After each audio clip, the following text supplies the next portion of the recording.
എല്ലാ വിദ്യാർത്ഥികൾക്കും പുതിയൊരു വീഡിയോയിലേക്ക് സ്വാഗതം. ഈ വർഷത്തെ SSLC അതുപോലെ +2 വിദ്യാർത്ഥികൾക്ക് അതുപോലെ +1 വിദ്യാർത്ഥികൾക്ക് ഏതൊക്കെ വിഷയങ്ങൾക്കാണ് ഗ്രേസ് മാർക്ക് ലഭിക്കുക എന്നുള്ളത് സംബന്ധിച്ചുള്ള സംശയങ്ങൾ വിദ്യാർത്ഥികൾ ചോദിച്ചിട്ടുണ്ടായിരുന്നു. അപ്പോൾ അതുമായി ബന്ധപ്പെട്ട് ഉള്ള ഒരു വീഡിയോ ആണിത്. അപ്പോൾ ഈ ഒരു നിയമസഭയിൽ വിദ്യാഭ്യാസ മന്ത്രിയോട് ചോദിച്ച ചോദ്യത്തിന് ഉത്തരമായിട്ടാണ് ഏതൊക്കെ ഗ്രേഡുകൾക്കാണ്, അതായത് ഏതൊക്കെ ക്ലാസ്സുകൾക്ക് ഏതൊക്കെ വിഭാഗങ്ങൾക്കാണ് ഗ്രേസ് മാർക്ക് നൽകുന്നത് എന്നുള്ള വിവരം നൽകിയിട്ടുള്ളത്.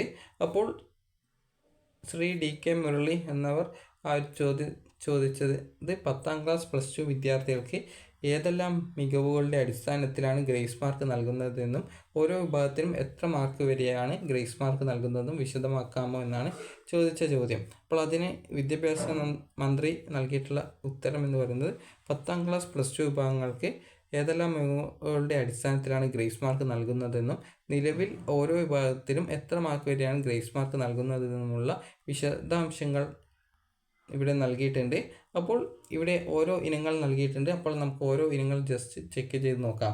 അതായത് കേരള സ്കൂൾ കലോത്സവം, അതുപോലെ കേരള സ്കൂൾ ശാസ്ത്രോത്സവം, അതുപോലെ സ്പെഷ്യൽ സ്കൂൾ കലോത്സവം, സംസ്ഥാനതല മത്സരങ്ങളായിട്ടുള്ള ശാസ്ത്ര സെമിനാർ, CV രാമൻ ഉപന്യാസ മത്സരം, Srinivasa Ramanujan memorial paper presentation, അതുപോലെ വാർത്താ വായന മത്സരം, ഭാസ്കരാചാര്യ സെമിനാർ, ടാലൻറ്റ് സെർച്ച് ശാസ്ത്രം, അതുപോലെ ഗണിതശാസ്ത്രം, സാമൂഹ്യ ശാസ്ത്രം എന്നിവകളിൽ A ഗ്രേഡ് ലഭിക്കുന്ന ഒരു വിദ്യാർത്ഥിക്ക് 20 മാർക്ക്, B ഗ്രേഡിന് 15, C ഗ്രേഡിന് 10, അതുപോലെ 1, 2, 3 സ്ഥാനക്കാർക്ക് നിശ്ചയിച്ച് നൽകുന്ന ഇനങ്ങൾക്ക് 20, 17, 14 മാർക്കുകൾ വീതവും നൽകുന്നു.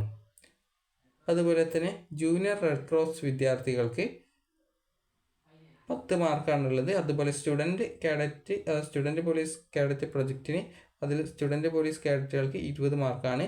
അതുപോലെ സംസ്ഥാന ബാലശാസ്ത്ര കോൺഗ്രസിലുള്ളവർക്ക് A ഗ്രേഡ് കിട്ടിയാൽ 20, B ഗ്രേഡ് 15, C ഗ്രേഡ് 10 മാർക്കാണ്.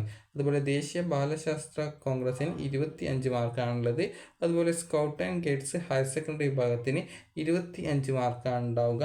അപ്പോൾ സ്കൗട്ട് ആൻഡ് ഗൈഡിലുള്ളവർക്ക് 25 മാർക്ക് കിട്ടും. അതുപോലെ രാജ്യ പുരസ്കാർ ചീഫ് മിനിസ്റ്റർ ഷീൽഡ്, അതായത് ഹയർ സെക്കൻഡറി വിഭാഗത്തിന് 40 മാർക്കാണ്. അതുപോലെ രാഷ്ട്രപതി സ്കൗട്ട് ആൻഡ് ഗൈഡ്സിന് ഹയർ സെക്കൻഡറി വിഭാഗത്തിന് 50 മാർക്കാണ് ഉണ്ടാവുക. അതുപോലെ തന്നെ 80% ഹാജർ ഉൾപ്പെടെയുള്ള പങ്കാളിത്തം ഉള്ളവർക്ക് അതായത് സ്കൗട്ട് ആൻഡ് ഗൈഡ്സിൽ 80% ഹാജർ ഉൾപ്പെടെയുള്ള പങ്കാളിത്തമുള്ളവർക്കാണ് 18 മാർക്ക്. അതുപോലെ രാജ്യ പുരസ്കാർ അല്ലെങ്കിൽ ചീഫ് മിനിസ്റ്റർ ഷീൽഡ് ലഭിച്ച സ്കൗട്ട് ആൻഡ് ഗൈഡ്സിലുള്ളവർക്ക് 20 മാർക്കും രാഷ്ട്രപതി അവാർഡ് വിജയികൾക്ക് 25 മാർക്കുമാണ് കിട്ടുക. അതുപോലെ തന്നെ NSSന് റിപ്പബ്ലിക് ഡേ ക്യാമ്പിൽ പങ്കെടുക്കുന്ന വോളണ്ടിയേഴ്സിന് 40 മാർക്കും, അതുപോലെ NSS സർട്ടിഫിക്കറ്റ് ഉള്ള NSS വോളണ്ടിയേഴ്സിന് 20 മാർക്കും, ലിറ്റിൽ കൈറ്റ്സിന് 15 മാർക്ക്, ജവഹർലാൽ നെഹ്റു നാഷണൽ എക്സിബിഷന് 25 മാർക്ക്, അതുപോലെ ബാലശ്രീ അവാർഡ് വിജയികൾക്ക് 15 മാർക്ക്, അതുപോലെ കേരള സ്റ്റേറ്റ് ലീഗൽ സർവീസസ് അതോറിറ്റിയുടെ ക്വിസ് കോമ്പറ്റീഷനിൽ ഫസ്റ്റ് വിന്നറിന് 5 മാർക്ക്, സെക്കൻഡ് വിന്നറിന് 3 മാർക്ക് എന്നിവയാണുള്ളത്. അതുപോലെ തന്നെ സർഗോത്സവത്തിന് A ഗ്രേഡ് ലഭിച്ചു കഴിഞ്ഞാൽ 15 മാർക്കും, അതുപോലെ തന്നെ B ഗ്രേഡ് കിട്ടിയാൽ 10 മാർക്കുമാണ്. സദേൺ ഇന്ത്യ സയൻസ് ഫെയർ ആദ്യത്തെ 3 സ്ഥാനക്കാർക്ക് 22 മാർക്കും. അതുപോലെ സ്പോർട്സിൽ അന്തർദേശീയ മത്സരങ്ങളിൽ 1ാം സ്ഥാനം നേടുന്നവർക്ക് 100 മാർക്ക്, 2ാം സ്ഥാനം നേടുന്നവർക്ക് 90 മാർക്ക്, 3ാം സ്ഥാനം നേടുന്നവർക്ക് 80 മാർക്ക്. അതുപോലെ അന്തർദേശീയ മത്സരങ്ങളിൽ സ്പോർട്സിൽ പങ്കെടുക്കുന്ന പങ്കെടുത്തവർക്ക് 75 മാർക്കാണ് കിട്ടുക. അതുപോലെ ദേശീയതലത്തിൽ പങ്കെടുക്കുന്ന വിദ്യാർത്ഥികൾക്ക് 1ാം സ്ഥാനം ലഭിച്ചു കഴിഞ്ഞാൽ, ദേശീയ മത്സരങ്ങളിൽ 1ാം സ്ഥാനം ലഭിച്ചു കഴിഞ്ഞാൽ 50 മാർക്കും, 2ാം സ്ഥാനം ലഭിച്ചാൽ 40 മാർക്ക്, 3ാം സ്ഥാനം ലഭിച്ചാൽ 30 മാർക്ക്. അതുപോലെ തന്നെ ദേശീയ മത്സരങ്ങളിൽ പങ്കെടുക്കുന്നവർക്ക് 25 മാർക്കുമാണ് ലഭിക്കുക. അതുപോലെ സംസ്ഥാന തലത്തിൽ സ്പോർട്സിൽ പങ്കെടുത്തിട്ടുള്ള വിദ്യാർത്ഥികൾക്ക് 1ാം സ്ഥാനം ലഭിച്ചു കഴിഞ്ഞാൽ 20 മാർക്കും, 2ാം സ്ഥാനത്തിന് 17ഉം, 3ാം സ്ഥാനത്തിന് 14 മാർക്കുമാണ് കിട്ടുക.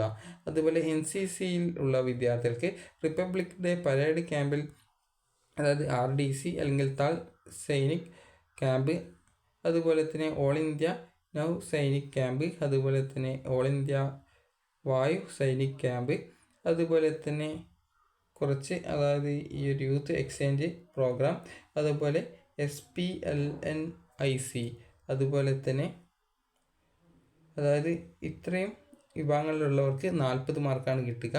അതുപോലെ തന്നെ നാഷണൽ ഇൻ്റഗ്രേറ്റഡ് ക്യാമ്പ്, അതുപോലെ തന്നെ ഏക് ഭാരത് ശ്രേഷ്ഠ ഭാരത് അതുപോലെ തന്നെ റോക്ക് ക്ലൈംബിംഗ് ട്രെയിനിങ് ക്യാമ്പ്, അതുപോലെ തന്നെ ഈ ഒരു അഡ്വാൻസ് ലീഡർഷിപ്പ് ക്യാമ്പ്, അതുപോലെ ബേസിക് ലീഡർഷിപ്പ് ക്യാമ്പ്, അതുപോലെ ട്രാക്കിംഗ് പ്രീ RDC, അതുപോലെ അറ്റാച്ച്മെൻറ്റ് ക്യാമ്പ്, അതുപോലെ പ്രീ TS, അതുപോലെ എന്നിങ്ങനെയുള്ള വിഭാഗങ്ങളിലുള്ളവർക്കും, അതുപോലെ തന്നെ അതായത് NSC, അതുപോലെ IGC ബേസിക് പാരാ കോഴ്സ് അല്ലെങ്കിൽ സെൻട്രലി ഓർഗനൈസ്ഡ് ക്യാമ്പുകൾ എന്നിവയിൽ ഏതെങ്കിലും ഒരു ക്യാമ്പിൽ പങ്കെടുത്തിരിക്കണം. അങ്ങനെയുള്ളവർക്ക് 30 മാർക്കാണ് കിട്ടുക. അതുപോലെ തന്നെ 75% അതിൽ കൂടുതലോ പരേഡ് അറ്റൻഡ് ഉള്ളവർക്ക് 20 മാർക്കുമാണ് കിട്ടുക. അപ്പോൾ ഇത്രയുമാണ് വിദ്യാർത്ഥികൾക്ക് ലഭിക്കുന്ന, അതായത് SSLC, അതുപോലെ +2, അതുപോലെ തന്നെ ഈ ഒരു വിദ്യാർത്ഥികൾക്ക് ലഭിക്കുന്ന ഗ്രേസ് മാർക്കിൻ്റെ വിവരങ്ങൾ. അപ്പോൾ വിദ്യാർത്ഥികൾക്ക് ഈ ഒരു വീഡിയോ ഉപകാരപ്രദമായിട്ടുണ്ടെങ്കിൽ ലൈക്ക് ചെയ്യുക, ഷെയർ ചെയ്യുക. Thank you for watching.